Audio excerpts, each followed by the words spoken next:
Unang-una guys, ito yung combo, no? Doble combo, pinagsama, energy ng blessings at saka energy ng swerte. So itong dalawang to, yan talaga yung mga energy na gustong-gusto natin na lumalabas pagdating sa kaperahan, mga kapiksi, no? So pwedeng may swerte at saka blessings na maaari kayong ma-experience ngayong November, especially guys, no, bare months na. Hindi na to nakakagulat kasi ito na yung sa mga empleyado guys, ito na yung bigay ng bonus, no? Sometimes there are companies na as early as November.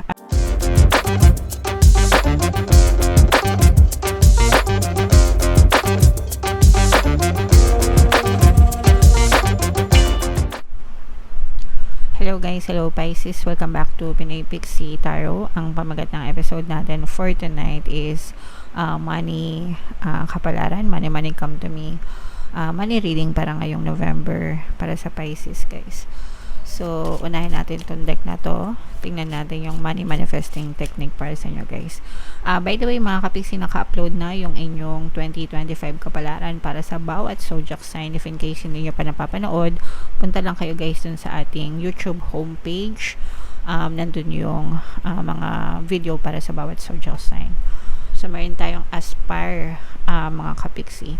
Find photos of the place where you would like to work or sketch it. Stick these images on a special board and look at them every day. Draw the business card that you have to hope one day and pin that on the board too. Know that it will soon be yours. So ito guys, ito yung paggamit ng vision board, no? Vision board, kahit anong klaseng board siya guys, pwedeng illustration board or cork board or whatever.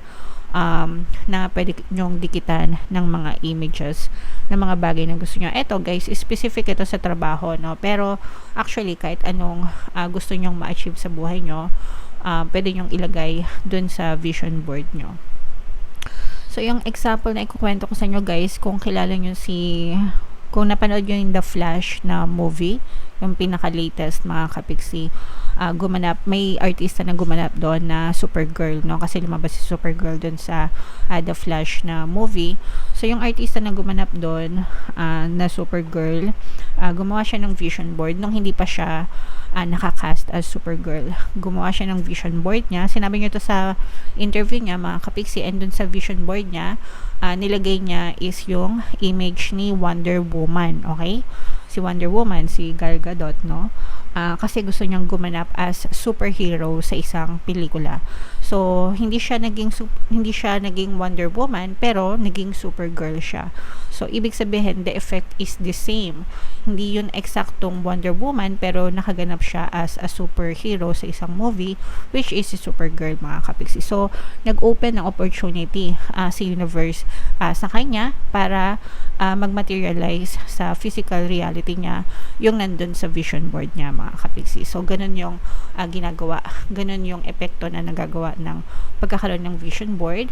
Ang technique doon is you have to see them every day, look at them every day, and then imagine how it will feel kapag nasa iyo na yung desire mo, mga kapiksi. Okay? Now, when it comes to work naman, kasi nakalagay dito trabaho, no? Saan mo ba gustong magtrabaho? Kung alam mo yung company na gusto mong pagtrabahuhan, di ba? Idikit mo dun yung company logo, o kaya kung alam mo yung office nila, maghanap ka ng picture ng office, idikit mo doon, okay? Yung mga ganyan. And then, business card. Ginawa ko to, guys, way back 2014 nung nag-a-apply ako ng trabaho. Ang ginawa ko is drawing lang, hindi siya yung dinidikitan talaga. Dinrawing ko sa notebook, meron ako organizer notebook, ganyan. So, dinrawing ko doon yung company logo ng ina-applyan ko. Tapos, nilagay ko yung pangalan ko, nilagay ko yung posisyon na ina-applyan ko. And then, nilagay ko din doon yung desired salary ko. Okay? And then, after 2 weeks, simula nung nag-apply ako, naka-receive ako ng email from the company na natanggap ako dun sa ina-applyan ko, dun sa posisyon na ina-applyan ko. And yung asking salary ko, mas malaki pa yung binigay nila sa akin kaysa dun sa hinihiling ko. Okay? So, ganun mga kapiksi.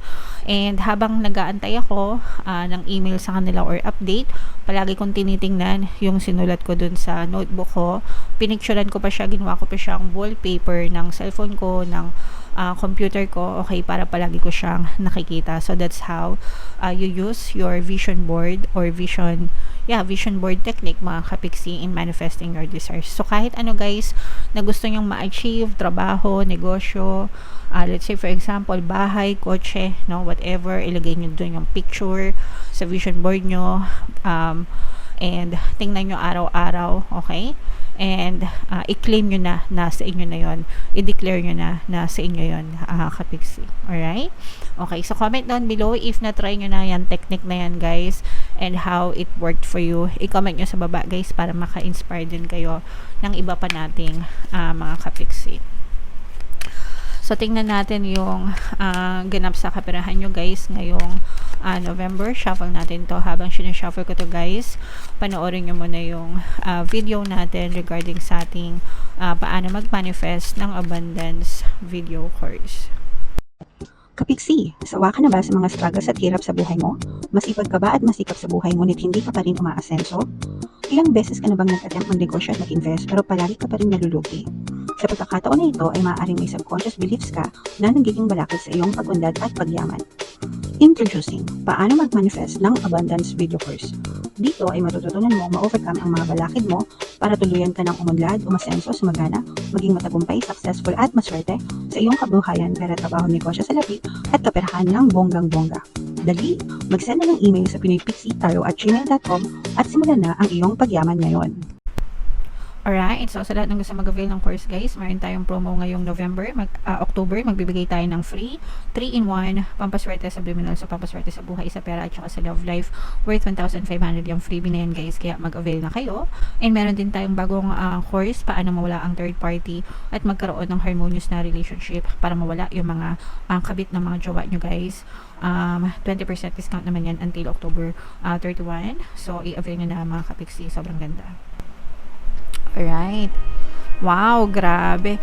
Sobrang ganda nito, Pisces. Kayo ay represent ng Queen of Cups sa ating spread. Ito yung ating money energy. Unang-una guys, ito yung combo, no?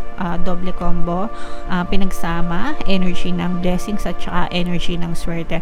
So, itong dalawang to, yan talaga yung mga energy na gustong-gusto natin. Na lumalabas pagdating sa kaperahan mga kapiksi, no? So, pwedeng may swerte at saka blessings na maaari kayo ma-experience ngayong November. Especially guys, no, bare months na. Hindi na to nakakagulat kasi ito na yung sa mga empleyado guys, ito na yung bigay ng bonus, no? Sometimes there are companies na as early as November nagre-release or nag-i-issue na sila ng bonus sa mga empleyado nila guys, no? Sa Pilipinas, batas ang 13th month, kaya lahat ng empleyado talagang nakaka-receive ng 13th month. Sometimes merong ibang companies na nagbibigay ng 14th month, 15th month, o kaya naman mga additional na incentives, bonus, ganyan sa kanilang mga empleyado. So, marami talagang mayaman kapag bare month. So, ito guys, i-mind nyo na to, mga kapiksi, mind blessings, pagpapala, abundance, kasaganaan, swerte sa pera, swerte sa negosyo, swerte sa trabaho. So, i-mind nyo na ito guys sa comment section. Nakikita din natin dito guys na maaaring bibilis ng konti yung pagtakbo ng inyong kaperahan kasi for some of you, meron kayong very much stable na income. Ibig sabihin, meron talaga kayong pinagkakakitaan mga kapiksi, pero parang medyo putyo-putyo, no? Hindi naman sa konti, pero parang medyo mabagal yung progress. Pero ngayon nakikita natin na parang medyo bibilis, no, ng konti yung ikot ng kaperahan sa inyo. So, kung kayo ay ito very applicable to sa mga negosyante kasi sa mga empleyado, fixed income talaga sila, no? Pero pagka mga negosyante yan, hindi yan fixed. So, may chance na medyo bumilis yung paglago ng benta nyo o kaya naman yung paglago ng negosyo nyo, Pisces. Okay? Sa mga freelancers, ganun din mga kapiksi, kung medyo naging matumal yung pagdating ng mga kliyente sa inyo, ganyan, or mga projects nyo, this time around parang medyo bibilis yung pag-andar. Tsaka parang mabilis nyo ding matatapos yung mga proyekto. And kapag mabilis natatapos, syempre may chance na makapagsimula ulit kayo ng bago, mga kapiksi. Meron ditong presence ng Earth sign, Aquarius, Gemini, Libra. For some of you, naghahanap kayo ng change naman sa trabaho kasi yung iba parang medyo pinagmamalupitan ng mga boss nila, ng mga amo nila. Yung iba sa inyo parang nakaka-experience kayo ng toxicities sa workplace nyo. So parang nai-stress kayo sa boss nyo o kaya naman nai-stress kayo sa mga kasamahan nyo sa trabaho. And yung iba sa inyo parang feeling ko yung iba parang nakakaramdam kayo ng pambabackstab, kaya parang nawawalan din kayo ng tiwala dun sa mga ibang kasamahan nyo sa trabaho. Okay? So, and kaya yung iba parang naghahanap kayo ng change or pagbabago. Yung iba gustong malipat ng department, gustong malipat ng boss, ganyan. Or yung iba naman literal na gustong humanap ng ibang trabaho, mga kapiksi. And another thing to note dito guys is for some of you, maaaring makatanggap din kayo ng mga answered prayers, no, ngayong November, yung mga pinagdadasal nyo pagdating sa negosyo nyo, pagdating sa trabaho, no. So maaaring makatanggap kayo ng answered prayers or mga evidence sa physical reality nyo na yung mga hinihiling nyo unti-unting sinasagot ni universe, unti-unting binibigay sa inyo, mga kapiksi. Okay? So, ito guys, these are all positive energies except dun sa toxicities, no? Tsaka sa stress kasi yun yung nakikita natin na negative. Pero ito, lahat ito, very positive energies guys. I-mind man yan sa comment section.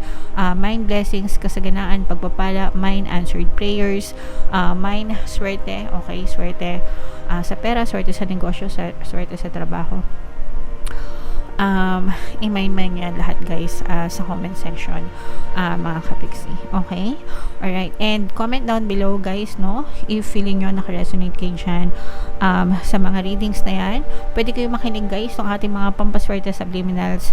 Super effective para talaga madagdagan or makakita kayo ng, alam nyo yun, guminhawa yung buhay nyo and ma-experience nyo naman yung magandang daloy ng pera sa inyo. Super effective. Ang dami ng patotoo niyan, as in, mga kapiksi. Okay? Alright. So, eto guys, yung ating 2025 kapalaran. Kung hindi nyo pa napapanood, panoorin nyo na. And eto naman yung ating success stories ng paano mag-manifest ng abundance video course. Click here to subscribe guys. And click here to join our membership program. Thank you for liking, sharing, and subscribing. See you again next time. I love you all mga kapiksi. Have a nice day. Bye-bye.